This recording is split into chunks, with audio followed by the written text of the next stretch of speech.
ఎవరికి అంకితం ఇచ్చారు, ఏమైనా చెప్పారు అట్లాంటివన్నా? అంకితం లేదండి. అంటే ఇది అంకితం ఇవ్వాలంటే తెలుగు ప్రేక్షకులు ఇవ్వచ్చు, అది అంతే. తెలుగు ప్రేక్షకులకు ఇవ్వచ్చు కానీ ఇక అండ్ నా వైఫ్కి ఇవ్వచ్చు. ఎప్పుడు పెళ్ళైంది వేణుగారు మీకు? నాకు 2009. అంటే బిఫోర్ జబర్దస్త్. బిఫోర్ జబర్దస్త్. మీ పెళ్ళైన తర్వాత ఆఫ్టర్ మీ మొన్న లైఫ్ బిఫోర్ జబర్దస్త్గా జబర్దస్త్. మారింది, అంతేనా? ఇందులో రెండు అర్థాలు ఉన్నాయి. అందరికీ అంతే కదా. రకరకాలుగా మారింది. మేడం గారు పాప నన్ను చూసి తిట్టుకుంటారేమో. మేడం గారికి కంగ్రాచులేషన్స్ చెప్తున్నాను. మీ వైఫ్ పేరండి? శ్రీలత. శ్రీలత గారికి కంగ్రాచులేషన్స్, మీ వారు సాధించి ఛేదించి చూపించారు. అది డెఫినెట్లీ నా వైఫ్ సపోర్ట్ 101% ఉందండి. ఈ 5 years జర్నీలో నేను ఏది పట్టించుకోలేదు బేసిక్గా. అవునా? ఏది పట్టించుకోలేదు ఇన్ సెన్స్ అంటే డబ్బు ఉండగానే అన్ని కాదు. ఇది ఒక్కటి కట్ చేసి మేము thumbnail పెడితే ఏముంటుంది? మా వైఫ్ నన్ను ఈ 5 ఏళ్లలో అస్సలు పట్టించుకోలేదు. మీరు ఏదైనా పెట్టొచ్చండి, నేను అడిగింది మీరు పెట్టరు, నేను వద్దన్నది మీరు ఆపరు. జోకు నాకు అంటే మిమ్మల్ని చూస్తే మా అందరికీ జబర్దస్త్ స్ఫూర్తి వచ్చేస్తుంది అనమాట. నా వైఫ్ సపోర్ట్ 100% ఉంది. తను నాకు ఎక్కువ బర్డెన్ ఇవ్వలేదు, పిల్లల విషయంలో కానీ ఫ్యామిలీ విషయంలో కానీ నన్ను అర్థం చేసుకుంది పాపం. చాలా అవసరం కదండి. ఎందుకంటే ఏ సినిమాలు అంటావేంటి, ఏంటి ఉద్యోగం చేసుకోక అని అనే వైఫ్స్ ఉంటారు, లేదు వచ్చే పని చేసుకోవచ్చు కదా అని అనేవాళ్ళు ఉంటారు. అంటే ఈ అబ్వియస్లీ సినిమా ఫీల్డ్ మీకు తెలుసు, నిద్ర పట్టదండి బేసిక్గా. 11 అవుద్ది, 12 అవుద్ది, సినిమాలు చూస్తూ ఉంటాం, కళ్ళు స్ట్రెయిన్ అయిపోతుంటాయి, ఆల్బెడ్ మీద పడుకుంటాం, అలా అయిపోతాయి కళ్ళు. అలా ఏదో మనకు పోలీసులు టార్చర్ చేస్తే అలా పెడతారు చూడండి, ఇప్పుడు పీపుల్స్ ఎన్కౌంటర్ సంథింగ్ సినిమాలో అలా పెడతారు, అలా అయిపోతాయండి. పట్టదు నిద్ర. అంటే ఎలా ఇది ఎట్లా ఏం చేయాలి ఇది ఓకే అవుద్దా కాదా, నెక్స్ట్ పాయింట్కి వెళ్దామా అని మళ్ళీ కూర్చుంటాం, మళ్ళీ ఏదో సినిమా పెడతాం, మళ్ళీ ఏదో చేస్తాం, అవ్వదు. అలా 5-6 అయిపోతాయి. అట్లేదండి, మళ్ళీ సినిమా చూద్దాం, దొరకవు సినిమాలు దొరకవు. అవును, సరే మనకు సంబంధించిన సినిమా ఎంతసేపు చూస్తావురా, ఎంతసేపు నీ నెక్స్ట్ కథ కొంచెం నవ్వుకోవడానికి ఒక సినిమా చూస్తాం, ఏదో పెడతాం, ఇది కాదు మళ్ళీ అది పెడతాం, ఇది కాదు ఇంకోటి ఏదో వెబ్ సిరీస్, ఇది కాదు బుక్ పడతాం. అంటే నాకు తెలిసి ఇప్పుడు అనుభవిస్తుంది కదండి, మేబీ 2-3 సినిమాలు చేసిన తర్వాత మైండ్ సెట్ అయిద్దేమో మేబీ. దీన్ని అంటే వర్కే లైఫే అనేది నాకు తెలిసి కొంచెం ఎక్స్పీరియన్స్ తర్వాత నాకు అలవాటు అవుతాం. ఇప్పుడేమో ఎంతసేపు ఇంత ప్రేమించారు, ఇంత గౌరవించారు, మంచిది చెప్పాలి, చెప్పకపోతే గౌరవం పోద్దేమో. జెన్యూన్ ఫీలింగే, బట్ అంటే మీరు హ్యాండిల్ చేయాలి కదండి.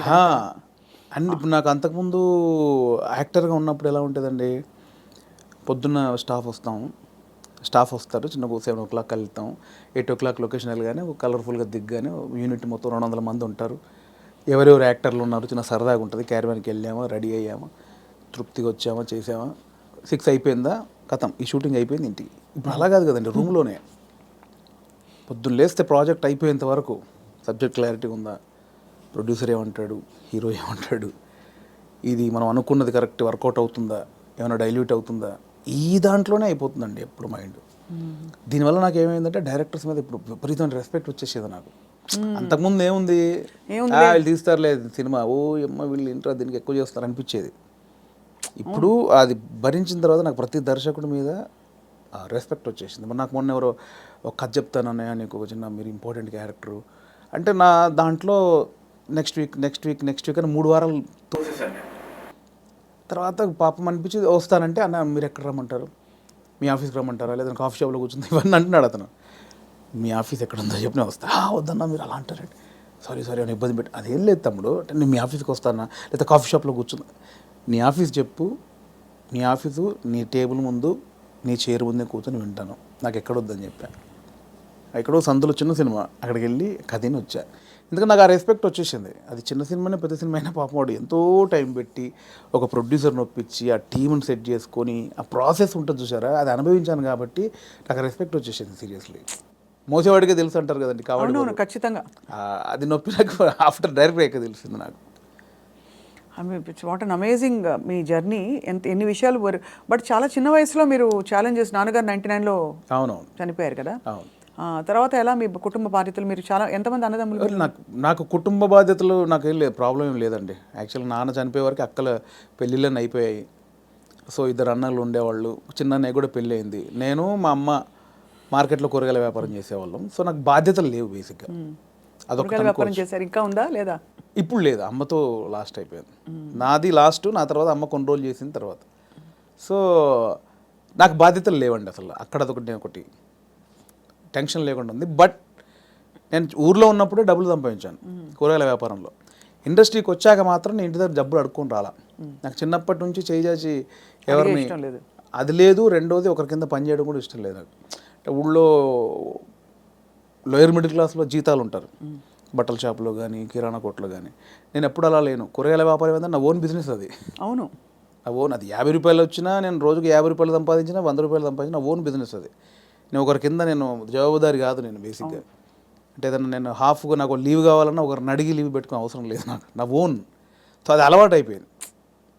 సో అక్కడి నుంచి ఆ డబ్బులు సంపాదించే ఇది వచ్చింది కాబట్టి హైదరాబాద్కి వచ్చాక ఇక్కడ స్టార్టింగ్ స్ట్రగుల్ పీరియడ్లో మనకు మెయింటెనెన్స్కి చాలా ప్రాబ్లమ్స్ ఉంటాయి. నేను ఇంటి దగ్గర అడుక్కోవడానికి నాకు మొహమాట అనమాట. మనమే సంపాదించాం, మనం అడిగేది ఏంటి అని.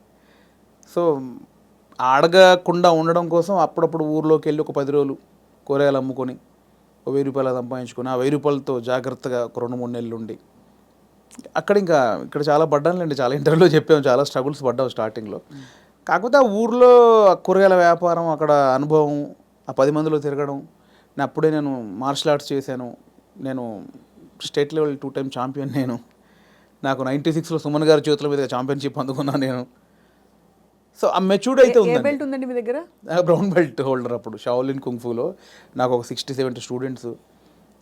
కరీంనగర్లో 2nd ప్లేస్ కొట్టాను, కరీంనగర్లో 1st ప్లేస్ కొట్టాను. ఎన్ని రంగాలు మిమ్మల్ని పిలిచే చూడండి. కళ, క్రీడలు. అంటే కళకు అదే నాందండి కరాటే అనేది. అంటే ఊర్లో ఉన్న వాళ్ళకి ఇది కాదు మన లైఫ్. ఇట్లా నా ఫ్రెండ్స్ లాగా ఇక్కడే పవర్ లూమ్స్ నడుపుకుంటూ కూరగాయలు అమ్ముకుంటూ ఇలా కాదు, ఏదో ఉంది అని. ఆ ఉన్న దాంట్లో చేయగలిగింది ఏంటి, ఏదో కరాటే నేర్పుతున్నారని అక్కడికి వెళ్తే అక్కడ టోర్నమెంట్లు, వేరే ప్రపంచం చూశాను నేను అక్కడ. అవును, చూసి దాంట్లో ఫ్యూచర్ లేదనిపించింది. అంటే ఫినాన్షియల్గా కానీ పేరు ప్రఖ్యాతులుగా కానీ దాంట్లో కొంచెం లేదు. నెక్స్ట్ ఏంటి, అక్కడ ఉన్నప్పుడు మన కూరగాయల మార్కెట్లో ఉన్నప్పుడు నేను మాట్లాడే మాటలు విని, నేను వేసే జోకులు కానీ పంచులు కానీ విని అందరు నన్ను బాబు మోహన్ బామ్మర్ది అనేవాళ్ళు. సో అక్కడ చాలామంది సినిమా యాక్టర్ తెలియకుండా ఒకటి నాటు పడిపోయింది. స్కూల్లో మనం మాటలకి, అంటే నేను కామెడీ చేస్తాను వాళ్ళకి తెలుసు, నాకు తెలియదు అది కామెడీని. మీరేంటి డైలాగులు స్కిట్లు చూసి చేసేవారే, సీన్స్ చూసి చేసేవారా?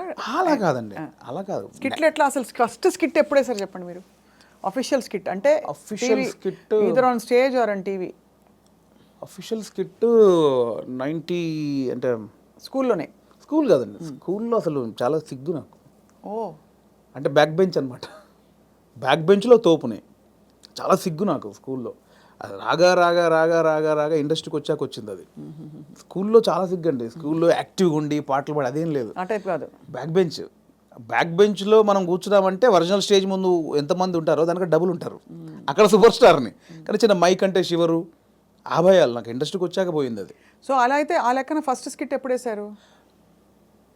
నేను నా 10th ఫస్ట్ మైక్ బట్టి చిన్న అఫీషియల్గా వచ్చిన పర్ఫార్మెన్స్ లాంటిదంటే మా 10th క్లాస్లో మీకు ట్యూషన్కి వెళ్తాను చూసారా, గవర్నమెంట్ స్కూల్లో చదివే పిల్లలు.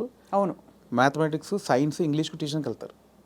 సో ఆ ట్యూషన్కి వెళ్ళే ప్రాసెస్లో ఆ స్కూల్లో పాట పాడాను నేను. నాకు 2nd ప్లేస్ వచ్చింది, మా ఇంకో అమ్మాయికి 1st ప్లేస్ వచ్చింది. అది నా ఫస్ట్ యాక్చువల్గా ఒక యాక్టర్గానో కళాకారుడిగా అది 10thలో. అది మా టీచర్స్, మా ఫ్రెండ్స్ ఇంకా నాతో అలిగి, అంటే నువ్వు ఎన్ని చాటుగా చేస్తావు, అన్ని అద్భుతాలు చేస్తావు, అక్కడెక్కడ మూలకి ఎవడు చూడకుండా చెట్ల కింద పుట్ల కింద అది జైరా అని వాళ్ళందరూ నన్ను ఒత్తిడి చేస్తే చాలా సిగ్గుతో అది పాడా. అది ఫస్ట్. ఇండస్ట్రీలో స్కిట్ అంటే స్మోక్ టీవీతో బాగా రీచ్ అయ్యామండి బేసిక్గా. అవునవును, స్మోక్ టీవీతో రీచ్ అయ్యాము. దానికి బిఫోరు చిన్నగా చేసామండి. మనసు మాట వినదు అనుకుంటా, ఐ థింక్ నా 2nd మూవీ మనసు మాట వినదు. దుర్గం చెరువులో ఆడియో ఫంక్షను. అప్పుడు ఏంటంటే అప్పుడు కూడా నాకు సిగ్గు, బట్ యూనిట్లో నా అల్లరి, నా గోలకు అందరూ ఫ్యాన్స్. ఓ స్లోగా అలాగా. యూనిట్లో ఇప్పుడు డైరెక్షన్ డిపార్ట్మెంట్ తోటి కానీ నాకు మార్తాండ్ శంకర్ గారు, అవునవును, ఆయన నాకు ఆదిత్య గారి దగ్గర ఆయన కో డైరెక్టరు, బాగా నాకు ఇంకా క్లోజ్ అనమాట అన్నయ్య. ఆయనతో నేను ఎంటర్టైన్మెంటు అది అలా బిహైండ్ ద స్క్రీనే. ఇందాక బ్యాక్ స్టేజ్ అన్నది అలా నా కెమెరామెన్ కానీ, డైరెక్టర్ కానీ, ఆదిత్య గారు కానీ, శంకర్ అన్న కానీ, ఇంకా వేణుగాడు ఉన్నాడంటే రచ్చ. అందులో వేణుగాడు 2 అంతే. ఇంకా ఆ నైట్ చచ్చిపోవాల్సింది ఒక్కొక్కటి నవ్వి అలా ఉండేది. సో అక్కడి నుంచి మీకు కాన్ఫిడెన్స్ వచ్చింది? రాలే, ఇంకా అక్కడ కూడా రాలేదు. అలా అందరికి నోన్, లైట్ మెన్స్తో సహా డిపార్ట్మెంట్ అందరికి నోను. దుర్గం చెరువులో ఆడియో ఫంక్షన్ జరుగుతుందండి మనసు మాట విందు. అప్పుడు నవదీప్ చెన్నైలో షూటింగ్ చేస్తున్నాడు. సో 8 o'clock ఇక్కడ ఈవెంట్ జరగాలి. సో 7కి స్టార్ట్ చేసాము. నవదీప్ ఆందవే అంటున్నాడు. ఆ డ్యాన్స్ పోటీలు జరిగాయి, డ్యాన్స్ చేస్తారు కదా మామూలు ఈవెంట్లో ఆడియో ఫంక్షన్లో డ్యాన్స్ అయిపోయింది, 4-5 పాటలు పాడారు. అక్కడ నవదీప్కి గంట లేట్ అయింది ఫ్లైట్. సో మీడియా అంతా వెయిట్ చేస్తున్నారు, హీరో రాలా. ఎలా అన్నీ ఫుల్ఫిల్ చేశారు, అన్ని స్పీచ్లు అయిపోయినాయి. ఇంకా ఒక అరగంట పడుతుంది ఆన్ ద వే అంటే టక్మని నాతో పాటు వెంకీ ఉన్నాడు, పొట్టే వెంకీ. వాడు కొంచెం యాక్టివ్, వాడికి స్టేజ్ యాక్టివ్, నాది బ్యాక్ బెంచ్ యాక్టివ్ అంటే వాడు స్టేజ్ మీద యాక్టివ్. వాడు ఏంటంటే కాన్ఫిడెంట్గా అందులో ఉన్నది ఇంత అయిన టాపిక్ కాన్ఫిడెంట్గా చెప్తాడు. నా దగ్గర ఇంత ఉంటుంది, కాన్ఫిడెంట్ ఉంటుంది, ఇంత చెప్తే అనమాట. వాడు ఎక్కేసాడు, వాడు ఎక్కువ 15 నిమిషాలు ఊపేశాడు. ఊపేశాడు. ఇంకా నవదీప్ ఇంకొక 20 నిమిషాలు సబ్జెక్ట్ కొంచెం, కానీ దాన్ని కాన్ఫిడెన్స్ లెవెల్ ఎక్కువ తనకి. అంటే ఇంత ఉన్నదాన్ని ఇంత కాన్ఫిడెంట్గా చెప్పగలడు. సో వాడు 20 మినిట్స్ చేశాడు. ఇంకా నవదీప్ 20 నిమిషాలు రావాలి. ఎలా అన్నప్పుడు నాకు తెలియకుండా అనౌన్స్ చేశారు, ఇప్పుడు వేణు మిమ్మల్ని 20 నిమిషాలు ఎంటర్టైన్ చేస్తాడని. అలా అనౌన్స్ చేయగానే మా యూనిట్ వాళ్ళు ఉంటారు కదా, ఓ అని ఒక స్టార్కి ఎట్లా అప్లాజ్ వస్తుందో అలా అరిచేశారు. అట్లా మొదలైంది. అరే ఎవర్రా మీరు అడిగింది, నాకు షివరు, ఎవర్రా నన్ను అలా వీళ్ళు ఈ అప్లాజ్ వచ్చేసరికి కూర్చున్న వాళ్ళకి ఎలా ఉంటుంది, బోయిడోడ తోపు వస్తున్నాడని అనౌన్స్ చేశారు. రావే అంటే నేను ఎక్కడో చీకట్లో కూర్చొని నన్ను ఎందుకు పిలిచాను, నేను స్టేజ్ అంటే దేనికి ఎక్కాలి, ఎక్కువ అన్నారు. ఇంకా అది ఫస్ట్ నాది పర్ఫార్మెన్స్ యాక్చువల్గా. అలా షివర్ అవుతూ చేయి ఎంత నవ్విస్తావు కదా చేయి అంటే, బ్యాక్ స్టేజ్ నవ్వించేది వేరు, ఆ టాపిక్లు వేరు, ఆ సబ్జెక్టులు వేరు. స్టేజ్ మీద ఎలా అని ఇంకా టక్మని చేసి మనకి ఆడిషన్లో యాక్టర్గా ఆడిషన్ చేసేటప్పుడు చేసిన కొన్ని ఐటమ్స్, కొన్ని జోకుల్ని అలా ఒక్కొక్కటి చేస్తూ ఉంటే అప్లాజు, దాంతో ఒక 25 నిమిషాలు 30 నిమిషాలు సోలోగా ఎంటర్టైన్ చేశాను. ఈ లోపు నవదీప్ వచ్చాడు. అది ఫస్ట్ పర్ఫార్మెన్స్ ఇండస్ట్రీలో.